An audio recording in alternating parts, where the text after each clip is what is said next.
Okay, so in today's edition of Stars, They're Just Like Us, Helen Keller edition, I'm going to tell you about how Helen Keller got ghosted by the love of her life. Remember I told you Peter Fagan, he was her secretary. He was her temporary secretary. He was a former reporter.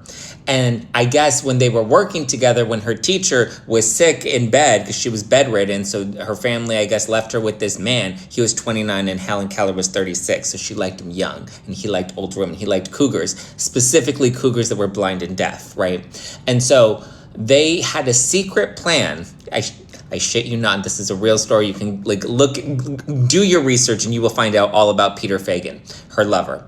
Her forbidden lover, because the family was like, no, you're not allowed to have a man. You're allowed to fly planes. You're allowed to travel to 40 different countries. You're allowed to write 12 books, but you're not allowed to have a man because you're disabled. And if you're disabled, I guess that means that you can't have a man. I don't understand their logic. But anyway, they left her with this man, and then they concocted this whole secret plan to secretly get married, and then they applied for a marriage license, and then somehow the marriage license office tipped off the press, and then the family found out through the press that Helen Keller was engaged and she was planning to elope with her younger boyfriend, Peter, okay?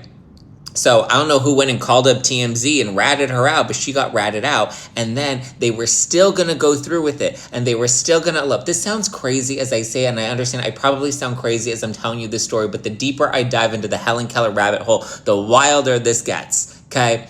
Because at the end of the day, they decided they were still going to secretly elope against her family's wishes. How she even knew how to sign a marriage license and all that other thing, I don't know. But he ghosted her. He never showed up. He left her. And I was like, well, where was he? Were they meeting in the forest? Were they meeting at the chapel? Where were they supposed to meet where he just didn't show up? And first of all, how do you ghost your cougar, deaf, blind girlfriend and then just never talk to her again? And then and online it says that, and she never saw him again.